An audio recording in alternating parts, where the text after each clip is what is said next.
যদি আগুনে লেগে ধ্বংস হয়, যদি আগুনে লেগে ধ্বংস হয়ে যায় পৃথিবীর সব বইয়ের দোকান, বিশ্ব থেকে হারাবে না পবিত্র কোরআন, বিশ্ব থেকে হারাবে না পবিত্র কোরআন।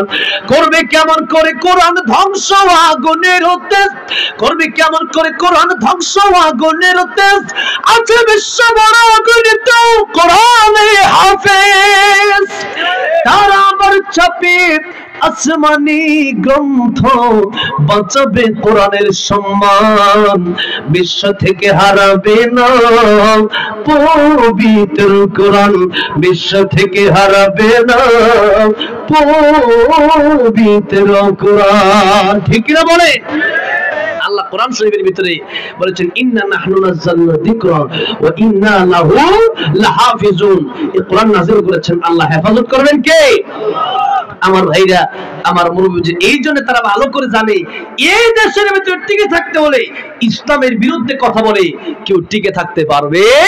এটা আমেরিকা নয়, এটা ব্রিটেন নয়, এটা লন্ডন কানাডা নয়, এটা বাংলাদেশ।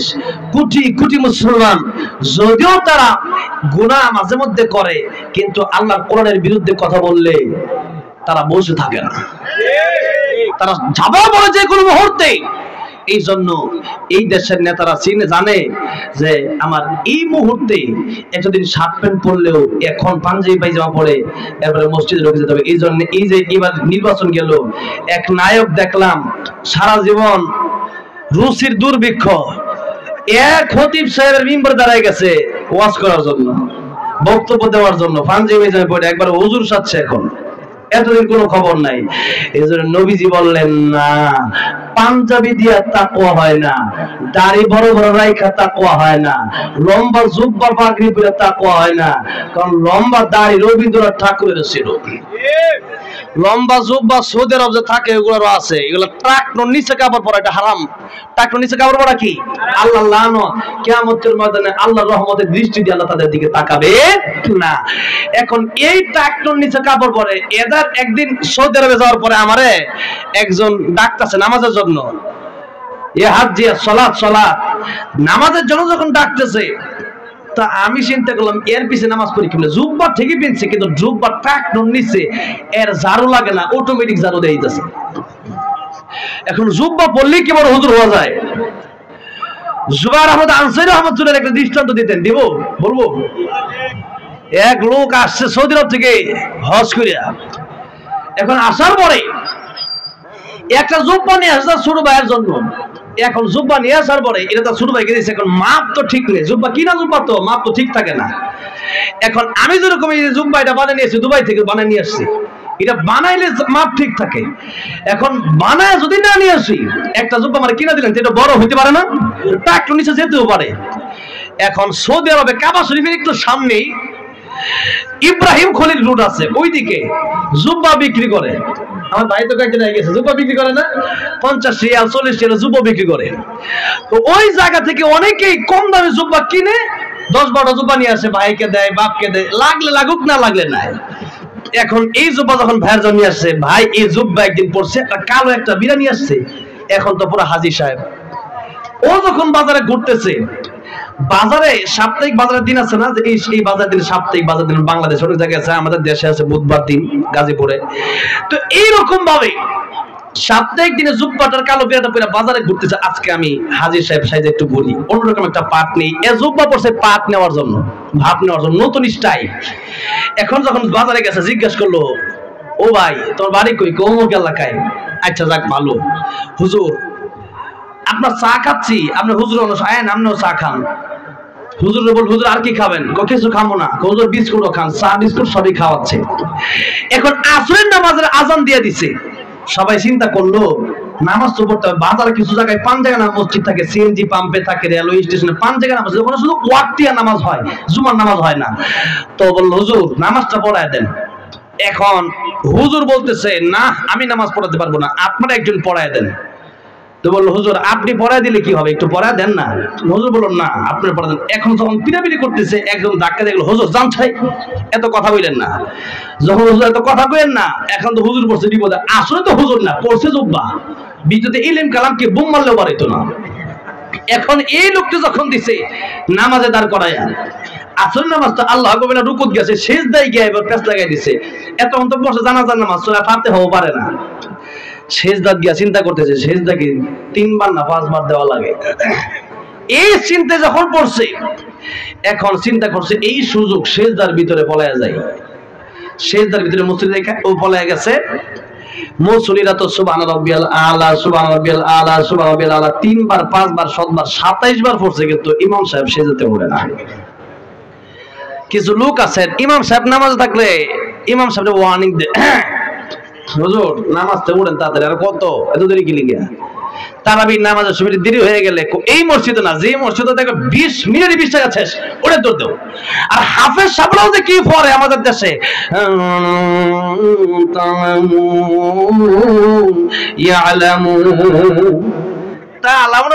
ছাড়া কিছু বোঝা। এই হইল অবস্থা। এই তারাবি নামাজের ভিতরে তামসা শুরু হয়ে গেছে আমাদের দেশে।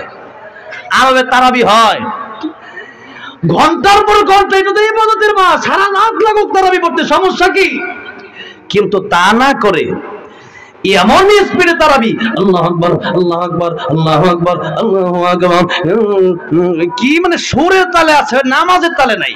যেরকম ঠিক না ঠিক ভাইরা, হাফেজ সাহেব তারাই বলে বলবেন, হাফেজ সাহেব হুজুরে বলবেন হাফেজ সাহেব খাওন 2 প্লেট বেশি খাওয়াবো, সমস্যা নাই, 2000 টাকা হাত দিয়ে বাড়ায় দিব, তারাবি ধীরে স্থিরে বলা। এত তাড়াহুড়া করা যাবে না, তামাশা না নামাজ।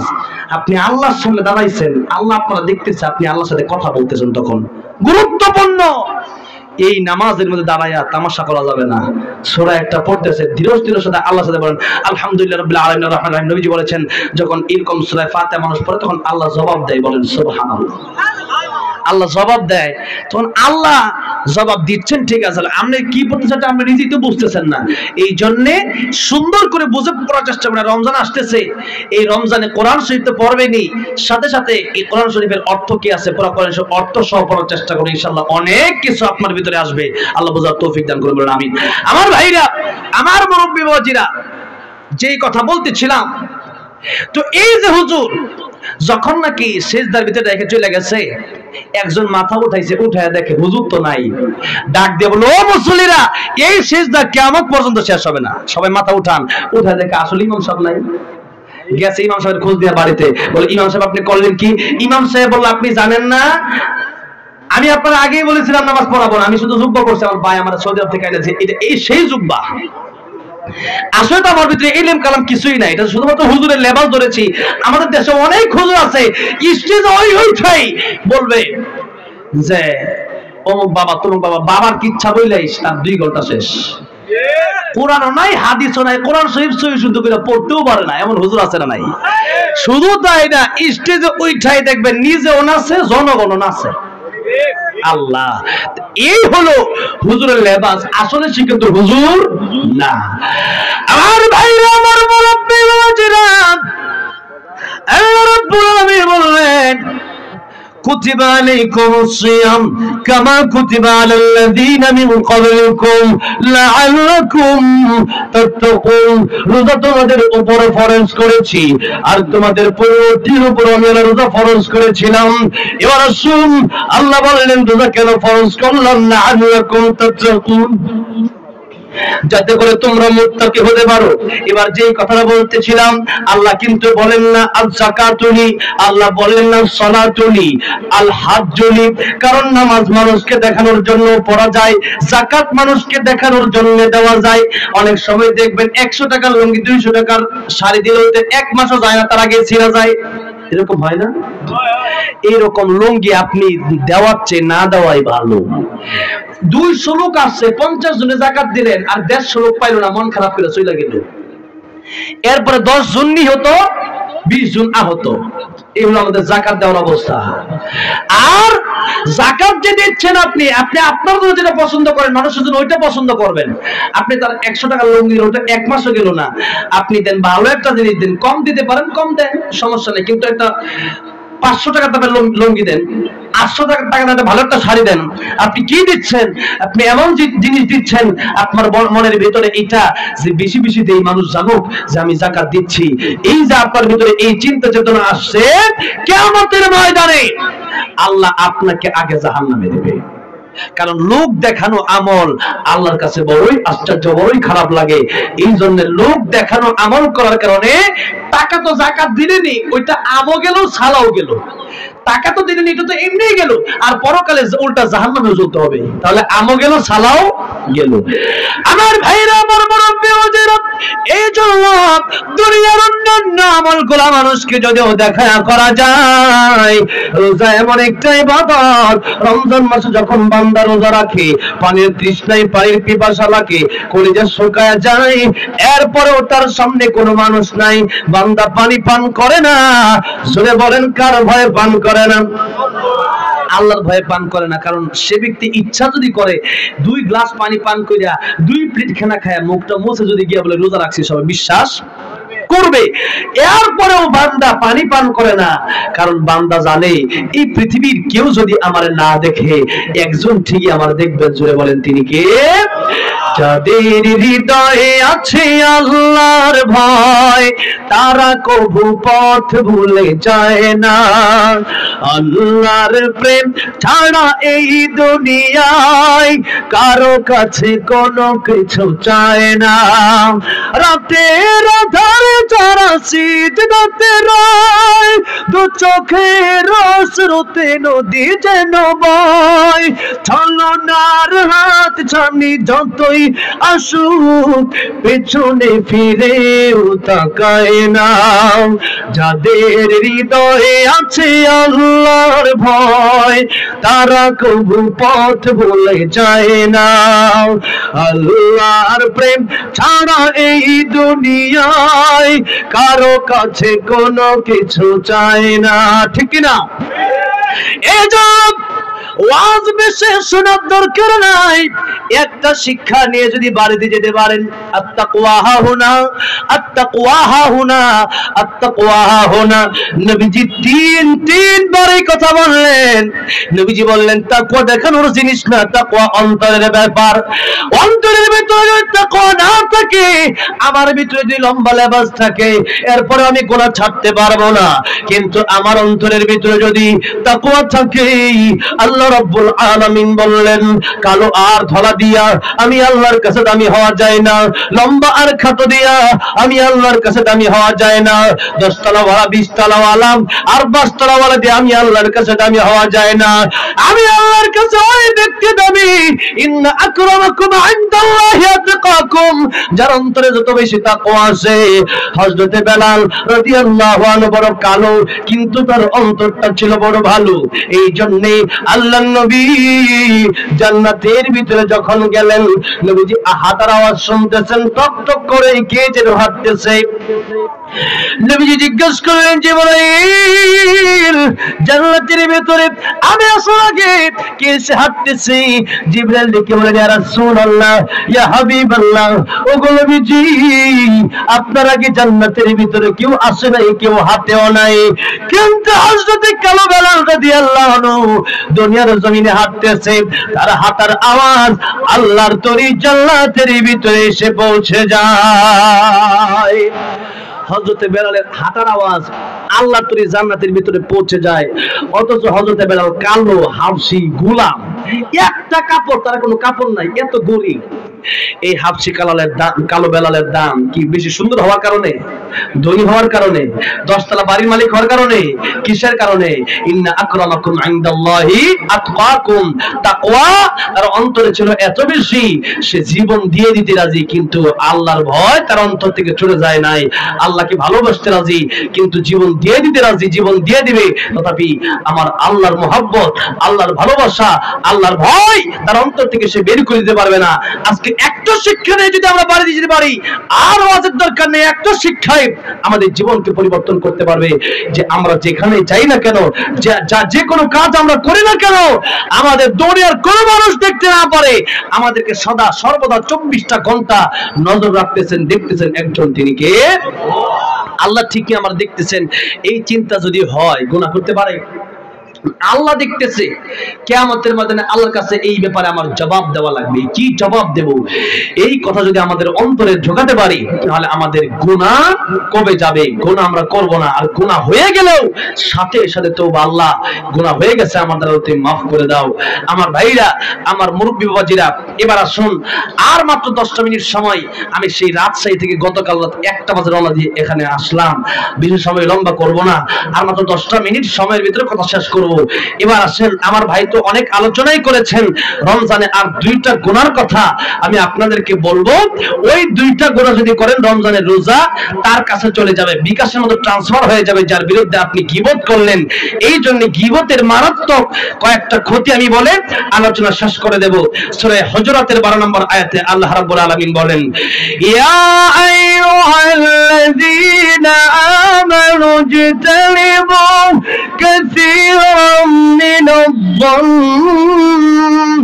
ইন্না বা'দাজ-যন্নি ইসমুন ওয়া লা তাজাসসু ওয়া লা ইয়াগতাব বা'দুকুম বা'দা।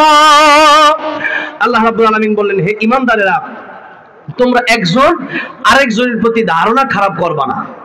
কি আমরা একজন আরেকজনের প্রতি ধারণা খারাপ করি কি করি না? একটা কথা শুনেই কারো বিরুদ্ধে ধারণা খারাপ করা যাবে? একটা মানুষকে দেখেই তাকে বলা যাবে না লোকটা মনে হয় খারাপ, এই কথা বলা যাবে না। 2 নম্বর আল্লাহ বললেন, এটা তো কবিরা গুনাহ। এরপর আল্লাহ বললেন, মানুষের দোষ ত্রুটি তোমরা খুঁজতে যেও না। আমরা অন্যের দোষ বেশি খুঁজি, নিজের দোষ আমরা খুঁজি না। অথচ আমার কবরে আমার যেতে হবে, আপনার কবরে আপনারে যেতে হবে, আপনার কবরে অন্য কোন মানুষ যাবে, আমার কবরে আপনি যাবেন না। সুতরাং ওই চিন্তা করেই নিজের জীবনকে গোছান যে আমার কি কি দোষ আছে, ওই দোষ বের করে এরপরে আমি এটা শুধরায় নিয়ে ভালো হয়ে যাব। এই চিন্তা করেন, মানুষের দোষ দিয়ে গাঁটবেন না।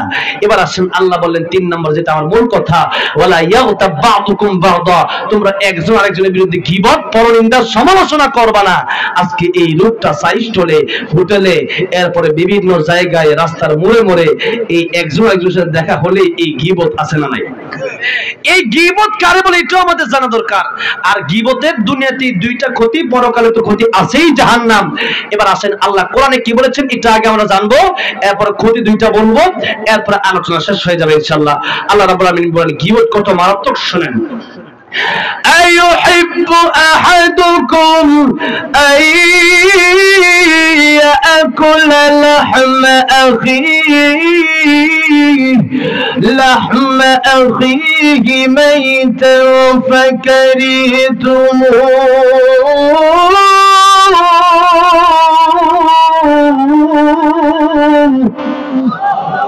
আল্লাহ বললেন, গীবত করা, আরেকজনের বিরুদ্ধে সমালোচনা করা, এটা কত বড় গুনাহ। তোমরা আইয়ুহিব্বু আহাদুকুম, তোমাদের মধ্যে কেউ কি এটা পছন্দ করো যে তোমরা তোমাদের মৃত ভাইয়ের কাঁচা গোশত চাবায় খাবা? নাউজুবিল্লাহ বলেন। এটা কি আমরা কেউ পছন্দ করি যে মৃত ভাইয়ের কাঁচা গোশত আমরা কেউ খাই জীবনে? এটা আমরা গুনাহ মনে করি। হাদিস শরীফের ভিতরে আছে, আল গীবাতু আশাদ্দু মিনাজ জিনা, গীবত জিনার চেয়ে আরো ডেঞ্জারাস গুনাহ। অথচ আমরা সমাজে জিনাকে গুনাহ মনে করি, চুরি ডাকাতিকে গুনাহ মনে করি, দর্শনকে গুনাহ মনে করি, কিন্তু এই গীবতকে আমরা গুনাহই মনে করি না। গুনাহকে গুনাহ মনে করলে তওবা করা সম্ভব হতে পারে, কিন্তু আপনি গুনাহকে গুনাহই মনে করলেন না। গুনাহকে আপনি যেটা মনে করছেন সাধারণ, তাহলে আপনি তওবা করবেন কিভাবে? এই জন্য এই গীবত, এটা আমাদের বুঝতে হবে কাকে বলে। নবীজি, আমরা অনেক সময় বলি হুজুর এই লোকটা আসলে দোষ করছে, এটা গীবত হইল নাকি? অথচ নবীজি সাল্লাল্লাহু আলাইহি সাল্লামের কাছে সাহাবায়ে কেরাম জিজ্ঞাসা করে, ইয়া রাসূলুল্লাহ, গীবত, এক লোক দোষ করেছে, তার বিরুদ্ধে আরেকজনের কাছে বললাম, এটা গীবত হবে? নবী বলেন, হ্যাঁ, এটাই গীবত হবে। কেউ দোষ করেছে, তার বিরুদ্ধে তার অগোচরে তুমি আরেকজনের কাছে বলবা, এটাই গীবত হয়ে যাবে। এবার আসুন, ইমাম সুফিয়ান সাউরি রাহমাতুল্লাহি আলাইহি, অনেক বড় একজন ইমাম, আল্লাহর ওলি ছিলেন। তিনি একদিন তার খাদেমকে ডাকলেন, খাদেমকে ডেকে বললেন, খাদেম এই যে কিছু টাকা পয়সা তোমার দিলাম, ওই ব্যক্তিকে দিয়ে আসবা যে ব্যক্তি আমার বিরুদ্ধে গীবত করে। খাদেম ডেকে বলল, হুজুর আপনার বিরুদ্ধে গীবত বলে আর আপনি তার টাকা পয়সা দিচ্ছেন, এর মানেটা কি? হুজুর ডেকে বললেন, ওই ব্যক্তি আমার এত বড় উপকার করেছে যে উপকার আমার মা বাবাও আমার জন্য করে নাই। এত বড় উপকার আমার জন্য সে ব্যক্তি করেছে কেমনে? কুরআন শরীফের আয়াতের দিকে লক্ষ্য করেন। আল্লাহ বলেন, ইয়াউমা ইয়াফিরুল মার'উ মিন আখিহি ওয়া উম্মিহি ওয়া আবিহি ওয়া সাহিবাতিহি ওয়া বানিহি।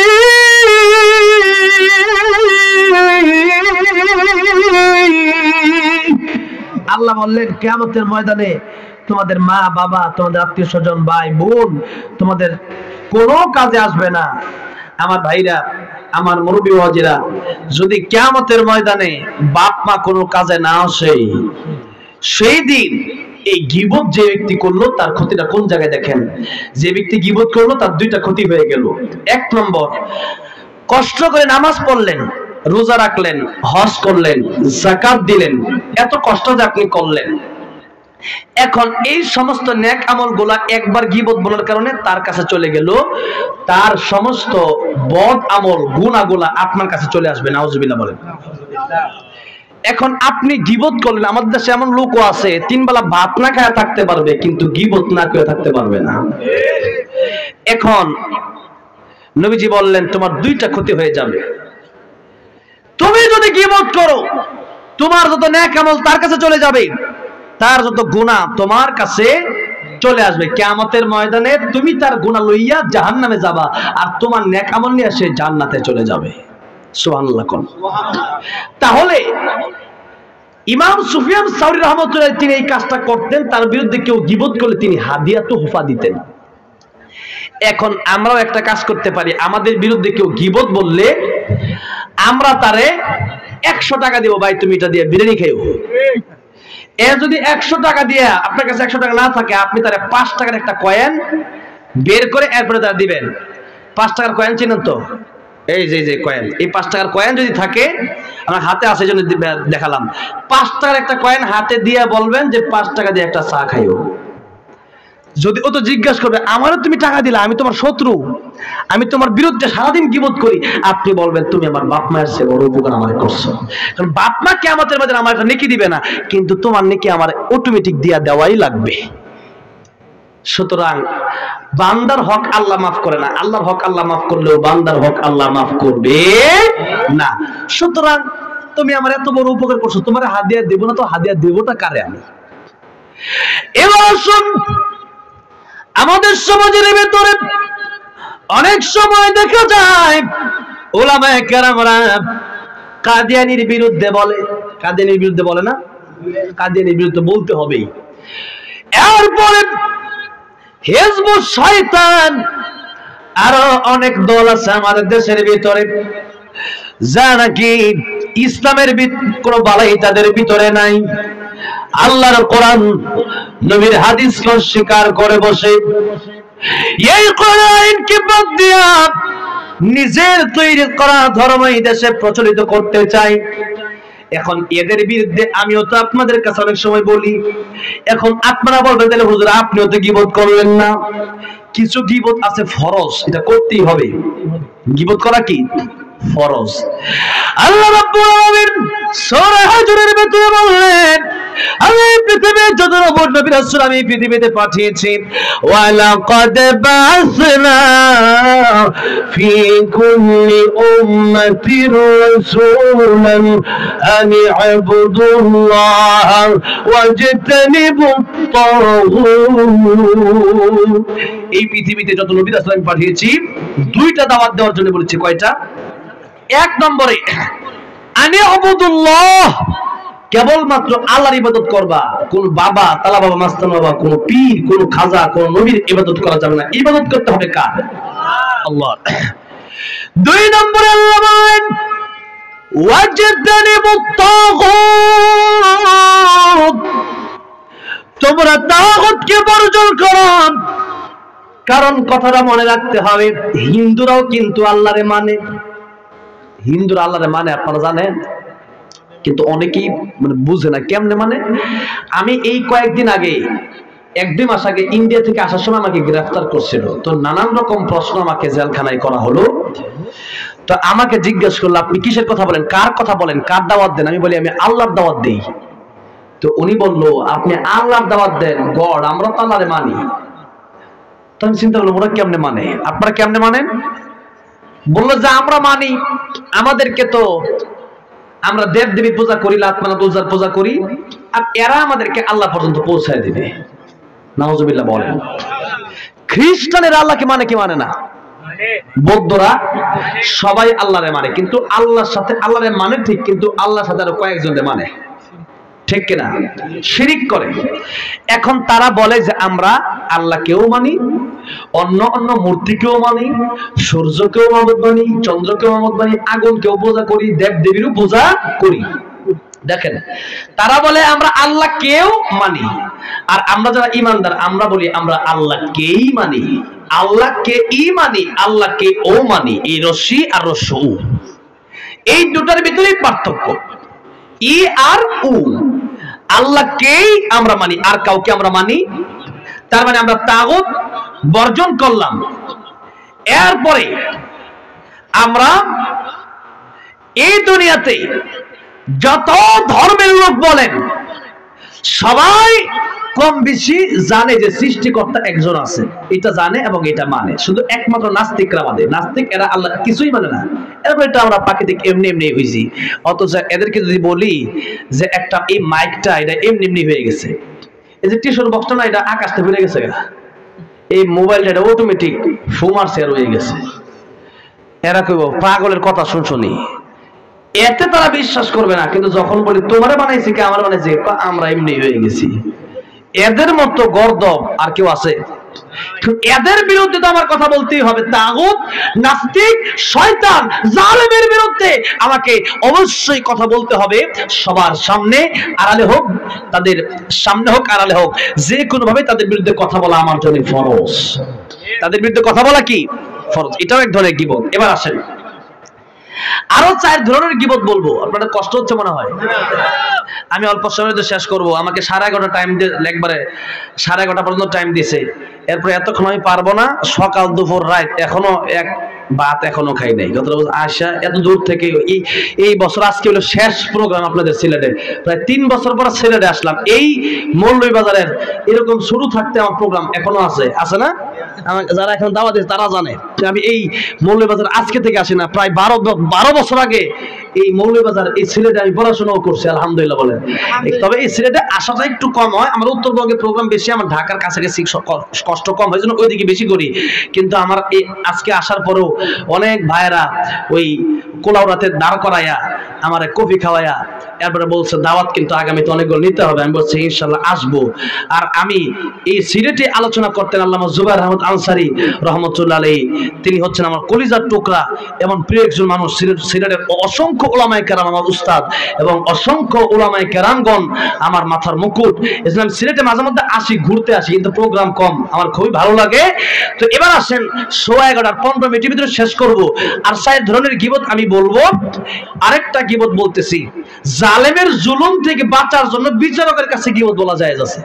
যেরকম আপনার ভাই 2 কাঠা জমি আপনার মেরে দিছে, এখন এই জমিটা যে মেরে দিল, এখন আপনি তো আপনার বড় ভাইকে কিছু বলতে পারতেছেন না, কি করবেন? আপনি আদালতে গিয়ে বিচারকের কাছে বিচার দিলেন যে দেখেন আমার ভাই আমাকে আমার জমিটা দিচ্ছে না।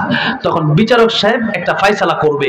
বলেন তো, ভাইয়ের বিরুদ্ধে আদালতে গিয়ে বিচার দিলে ভাই যদি ওই কথা শোনে, তাহলে ভাই কি খুশি হবে না নারাজ হবে? নারাজ হবে। কিন্তু এই কথা না বললে আপনি আপনার জমি ফিরে পাবেন না। এই জন্য আদালতে গিয়ে বিচারকের কাছে আপনার বড় ভাইয়ের বিরুদ্ধে এই গীবত বলা জায়েজ আছে। এবার আসেন সংশোধন করার জন্য গীবত করাও জায়েজ আছে। যেমন রাস্তা দিয়ে আপনি হাঁটতেছেন, আপনি চাচা আপনার ভাতিজা আপনার বিরুদ্ধে আপনার সাথে বেয়াদবি করে, এখন আপনি তার বাপকে গিয়ে বিচারটা দিলেন তোমার সন্তান আমার সাথে বেয়াদবি করে। এখন বাপ এই কথা বলতে পারে যে আমার ঘরে খাও, আমার ঘরে পড়ো, আমারটা খাও, আমারটা পড়ো, তোমার আমার ভাইয়ের সাথে তুমি কেন বেয়াদবি করো, এই কথা বাপ বললে তখন ছেলে সংশোধন হয়ে যাবে। এই জন্য তার বাপের কাছে গিয়ে বিচারটা আপনি দিতে পারেন। এবার আসুন 3 নম্বরে, দুষ্ট লোকের দুষ্টামি থেকে বাঁচানোর জন্য গীবত আপনি করতে পারেন। মনে করেন আমাদের দেশে অনেক লোক আছে টাকা নেওয়ার সময় নেয়, কিন্তু দেওয়ার সময় তারা টার্গেট লাইট দিয়েও খুঁজে পাওয়া যায় না। নেওয়ার সময় ভাই 10,000 টাকা দেবে, খুব বিপদে পড়ছি ভাই, জীবনে আর বিপদে পড়ি না, তুমি আমার ভাই, তুমি আমার বাপ। কিন্তু নেওয়ার সময় ওরে ফোন দিতে দিতে আপনি অস্থির হয়ে যাবেন, আপনারা বলবে আমি কি মিয়া মারা গেছি, তোমার টাকা কি দিছি না এখনো দিব না, আমি এত কথা ওকে লিখে আমরা ওটা জানি মারুন। চিন্তা করছেন? এই জন্য দেখেন এরকম অনেক লোক আছে। তো আপনার কাছে 10,000 টাকা একজন আপনার কাছ থেকে ঋণ নিল, কর্জে হাসান আপনাকে আপনার কাছ থেকে ভালো আছে আপনার কাছ থেকে ঋণ নিল। এখন এই ঋণ নেওয়ার পরে আপনি দেখতেছেন 1 বছর 2 বছর 3 বছর হয়ে যায়, ঋণ এই টাকাটা আপনারা ফিরিয়ে দেয় না। এরকম অনেক লোকের কাছ থেকে টাকা পয়সা নিছে, এরকম আপনি দেখলেন, সচক্ষে দেখলেন, জানেন এই লোকটা আসলে ভালো হতে পারে, মানুষের টাকা মেরে বান্দার হক মেরে দেয়। এখন আপনার আরেক বন্ধু আছে, তার কাছে একদিন গেল 10,000 টাকা চাওয়ার জন্য, আপনি আপনার বন্ধুকে ডাক দিয়ে বলেন বন্ধু তার সাথে পরে কথা বলো, আগে আমার কথা শোনো, এই লোক টাকা নিলে আর টাকা দেয় না, সুতরাং তারা টাকা দেওয়া যাবে, টাকা দিলে কিন্তু আর পাবা না, এই কথা মনে রেখে টাকা দিও। তখন বন্ধু বলে আরে এটা তো আমি জানি না। এই যে কথাটা বললেন ওইটা ওই লোক যে লোক টাকা চাইলো দুষ্ট লোক, সে শুনলে কিন্তু রাগ করবে, কিন্তু তারা সচেতন করা আপনার দায়িত্ব। এই দায়িত্ব বোধ যে তারা এটা বলতে হবে, দুষ্ট লোকের দুষ্টামি থেকে ভালো লোকটাকে বাঁচানোর জন্য এই কথাটা বলতে হবে। এই জন্য এই গীবতটাও করা জায়েজ। তাহলে বলেন তো আমি 4 ধরনের গীবত বললাম। প্রথম ধরনের গীবত তাগুত শয়তান জালেমের বিরুদ্ধে গীবত করা কি ফরজ, গীবত করা ফরজ। আরো 4 ধরনের গীবত, একটা বাকি রয়েছে আর 3টা আছে। এক ধরনের গীবত হলো জালেমের জুলুম থেকে আদালতে বিচারকের কাছে বিচার দিলে সেই গীবত জায়েজ। এবার আসেন আরেকটা গীবত বললাম সংশোধন করার জন্য কোন ছেলের নামে অভিভাবকের কাছে বিচার দেওয়া জায়েজ। এরপরে দুষ্ট লোকের দুষ্টামি থেকে বাঁচানোর জন্য কাউকে হুঁশিয়ার করা, সাবধান করা জায়েজ। এবার আসেন 4 নম্বর গীবতের ব্যাপারে আল্লাহ কোরআনে বলেন ওয়ালা ইয়াগতাব বা'দুকুম বা'দা আইয়ুহিব্বু আহাদুকুম আইয়াকুলা লাহমা আখিহি মাইতান ফাকারিহতুম। তোমরা একজন আরেকজনের বিরুদ্ধে গীবত করবা না, সমালোচনা করবা না, পরনিন্দা করবা না, একজন আরেকজনের বিরুদ্ধে কথা বলতে যাবা না। তোমরা কি তেমনটাকে পছন্দ করো যে তোমরা তোমাদের মৃত ভাইয়ের গোশত খাবে? এটা আল্লাহ রাব্বুল আমিন বললেন। এবার আসুন 4 নম্বর 5 নম্বর গীবতের কথাটা আমি বলবো। গীবত ওই গীবতকে আসল গীবত বলা হয় যেই গীবতটা হারাম। ওই গীবতটা হলো এলাকার কোন মানুষকে ছোট করার জন্য, খাটো করার জন্য, এলাকার কোন মানুষকে আপনি অপমান করার জন্য, লাঞ্ছিত করার জন্য, বঞ্চিত করার জন্য আরেকজনের কাছে গিয়া আপনি আরাম পান, ভালো লাগে, এই জন্য গীবত করলেন। এই গীবত করা হারাম, আর এই গীবত আপনাকে জাহান্নামে নিয়ে যাবে। আর আমাদের সমাজে এই গীবতটা কম না বেশি? বেশি। এবার আসুন আল্লাহর নবী বিশ্ব নবী রাহমাতুল লিল আলামিন বলেন যদি তোমরা গীবত করো, রোজাও রাখো, এই রোজা আর তোমাদের থাকবে না। আমার আগে আব্দুল মুক্তাদির আলোচনাটা করে গেছেন, রোজা তোমাদের কাছে থাকবে না, এই রোজার আল্লাহর কাছে কোনো দাম নাই। এবার আসেন এই রোজা চলে যাবে ট্রান্সফার হয়ে বিকাশের মতো তার কাছে, তার গুণ চলে আসবে আপনার কাছে। সুতরাং গীবত করবেন, রোজাও রাখবেন, এই রোজা রাখারই কোনো দরকার নাই। রোজাও রাখবেন, হিংসাও করবেন, এই রোজা রাখার কোনো দাম নাই। এই আরেকটা গুনার নাম হলো হিংসা। গীবত আপনি বান্দার বিরুদ্ধে বললেন, আর হিংসা এমন এক গুনাহ, হিংসা যদি কেউ করে, ওই হিংসা করার কারণে সেই ব্যক্তি বোঝাতে চায় যে এই দুনিয়াতে আল্লাহ পাক যা যা মানুষকে বন্টন করে দিয়েছেন, কারো টাকা পয়সা বেশি, কারো টাকা পয়সা কম, কারো বাড়ি গাড়ি একটু উন্নত, কারো একটু উন্নত না, কেউ একটু গরিব, কেউ একটু ধনী। এখন বলেন তো, কাউকে ধনী কাউকে গরিব বানাইছে কে? আরো জোরে বলেন, বানাইছে কে? নবীজির দুইজন জামাতা, একজনের নাম হযরতে আলী রাদিয়াল্লাহু আনহু, আরেকজনের নাম হযরতে উসমান রাদিয়াল্লাহু আনহু। এখন উসমান রাদিয়াল্লাহু আনহু বলেন তো, তিনি ধনী ছিলেন না গরিব ছিলেন? ধনী ছিলেন। শুধু ধনী না, ওনার নাম হচ্ছে গনি। গনি মানে শিল্পপতি, টাকা পয়সার অনেক সম্পদের মালিক ছিলেন তিনি। এই সম্পদ আল্লাহর রাস্তায় তিনি বিলায় দিয়েছেন। আর হযরতে আলী রাদিয়াল্লাহু আনহু, তিনি এত গরিব, 3 দিন পর্যন্ত তার ঘরের ভিতরে চুলায় আগুন ধরে না। এত গরিব থাকার পরেও আল্লাহ শুকরিয়া আদায় করতে কখনো গাফেল হয়ে যান নাই, নামাজ কখনো ছেড়ে দেন নাই, মিথ্যা কখনো কখনো বলেন নাই, দান করার সময় পিছিয়ে থাকেন নাই। এখন আসেন, হযরত উসমান রাদিয়াল্লাহু আনহু ধনী আর হযরতে আলী রাদিয়াল্লাহু আনহু গরিব। এই দুনিয়ার নিয়ম এটাই, লিয়াবলুয়াকুম আইয়ুকুম আহসানু আমালা। কারো টাকা পয়সা থাকবে, কারো থাকবে না। আল্লাহ চাই কারো টাকা পয়সা দিয়া পরীক্ষা করবে, আর কাউকে টাকা পয়সা না দিয়া পরীক্ষা করবে। টাকা পয়সা যাদের আছে, এরা আল্লাহর শুকরিয়া আদায় করে বেশি বেশি দান করবে। ইগতানিম খামসান ক্বাবলা খামসিন, শাবাবাকা ক্বাবলা হারামিক, ওয়াসিহাতাকা ক্বাবলা সাকামিক, ওয়া গিনাকা ক্বাবলা ফাকানিক। আল্লাহ বলেন, 5 সময় আসার আগে 5 সময়কে তোমরা মূল্য দাও। 1 নম্বরে যুবক বয়স যখন আছে, বৃদ্ধ হয়ে যাওয়ার আগে মূল্য দাও। কারণ যুবক বয়সে যে ইবাদত করতে পারবে, বৃদ্ধ বয়সে সেই ইবাদত করা যাবে না। কারণ যুবক বয়সে যে শক্তি তোমার গায়ে আছে, ওই শক্তি বৃদ্ধ বয়সে আর থাকবে না। জোরে বলেন, ঠিক না বেটি? আমাদের সাথে একজন হাজী সাহেব হজ করতে গেছিল, মুরব্বী, হঠাৎ করে পড়ে গেছে। এরপরে তারা হুইল চেয়ারে তওয়াফ করেছে। বলেন তো, নিজের পায়ে হাইটা তওয়াফ করা, সাই করা, জি মজা। হুইল চেয়ারে আরেকজন শুধু বসে থাকবে, আরেকজন করে দিবে, এই মজা আছে? নিজের হাত দিয়ে ভাত খাওয়া যে মজা, আরেকজন চামিচ দিয়ে খাওয়া দিলে মজা লাগবে? এই জন্য অনেকেই বলে আর কয়েকদিন পরে হজে যাব না। যেতে চাইলে এখনই মক্কা মদিনা ঘুরে আসেন। আমার ভাইরা, আমার মুরব্বী ওয়াজিরা, এই জন্য যৌবনকালে আল্লাহর ইবাদত করেন, কারণ যে কোনো সময় আপনার মরণ হয়ে যেতে পারে।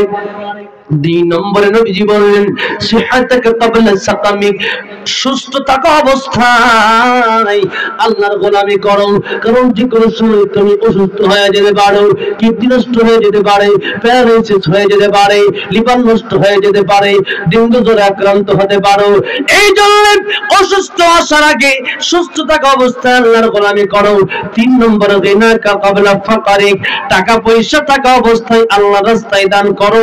কারণ যে কোনো সময় তোমাকে আল্লাহ তাআলা ফকির বানায় দিতে পারে, কি পারে না? 4 নম্বর নবীজি বলেন, ফারাগাকা ক্বাবলা শুগরিক, আল্লাহর নবী বলেন অবসর থাকা অবস্থায় আল্লাহর গোলামি করো, ব্যস্ত হওয়ার আগে। বলেন তো, আমরা দিন যত যাই ব্যস্ত হই না অবসর হই? ব্যস্ত হই।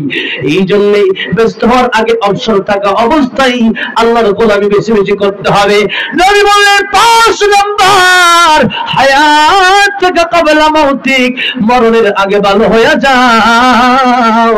মরণের পরে কিন্তু ভালো হওয়ার কোনো সুযোগ নাই। কথা বলেন, ঠিক না বেঠিক?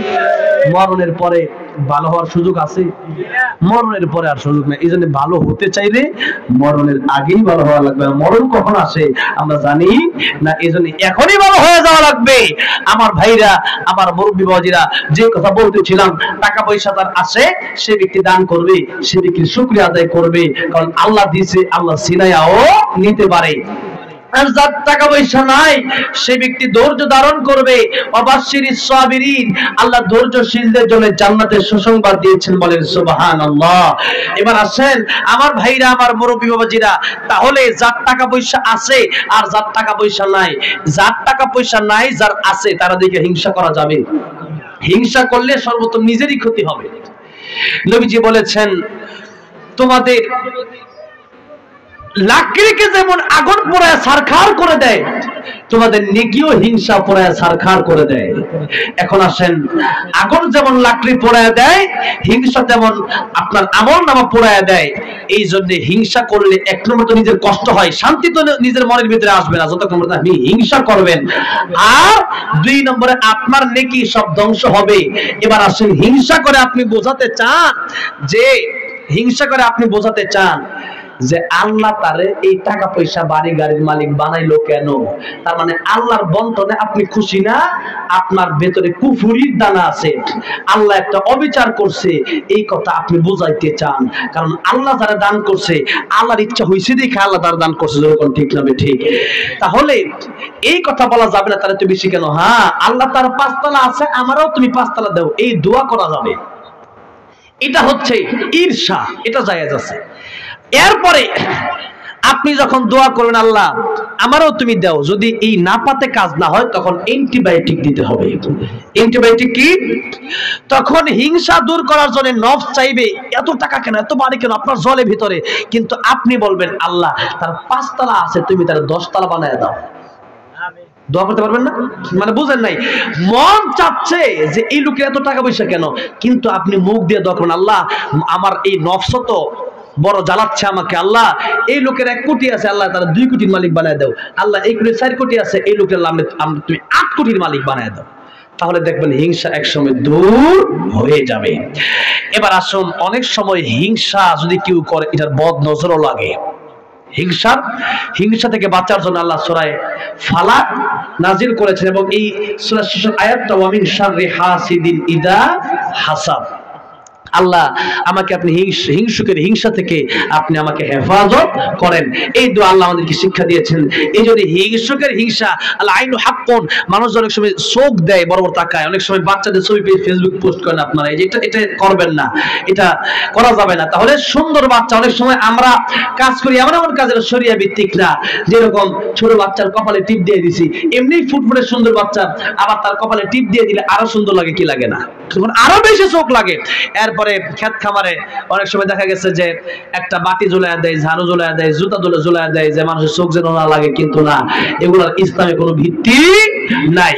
যদি আপনি চান যে হিংসা থেকে বাঁচার জন্য আমি নিজে এই আমলটা করি, আপনাদেরকে বলে গেলাম প্রতিদিন এই আমলটা আমি করি, আমার সচরাচর কখনো এই আমলটা মিস হয় না। আপনার আমলটা করবেন, এই আমল কোরআন হাদিস, কোরআন সুন্নাহর আমল, এই আমলগুলো করবেন। তাবিজ নবীজি জীবনে কোনোদিন দেন নাই, আর এই তাবিজের ব্যাপারে উৎসাহিত করেও যান নাই। কোরআনের আমল আপনারা করতে পারলে আশা করি হিংসা থেকে আপনারা বেঁচে যাবেন। আমার ভাইরা, আমার মুরব্বি বাবাজিরা, ফজরের নামাজের পরে, ফজরের নামাজ আদায় করে, নামাজ না পড়ে না, আবার নামাজ আদায় করে 3 বার সূরা ইখলাস, 3 বার সূরা ফালাক, 3 বার সূরা নাস পড়ে ফু দিয়ে এরপরে ইনশাআল্লাহ শরীরে মেখে দিবেন। এরপরে মাগরিবের নামাজের পরে আবার এই যে সকাল সন্ধ্যায় এরপরে বিভিন্ন দোয়া আছে, আপনি পড়তে পারেন বিসমিল্লাহিল্লাযী লা ইয়াদুররু মা ইসমিহি শাইউন ফিল আরদি ওয়ালা ফিস সামাই ওয়া হুয়াস সামিউল আলিম। কোরআন সুন্নাহ ভিত্তিক অনেক আমল আছে, এগুলো আপনি করতে পারেন। এই আমলগুলো যদি করেন, আশা করা যায় ইনশাআল্লাহ কোনো হিংসুক আপনার কোনো ক্ষতি করতে পারবে না। আল্লাহ আমাদেরকে হিংসা থেকে হেফাজত করেন, জয় বলেন আমিন। আল্লাহ আমাদের সকলকে গীবত থেকে হেফাজত করেন, জয় বলেন আমিন।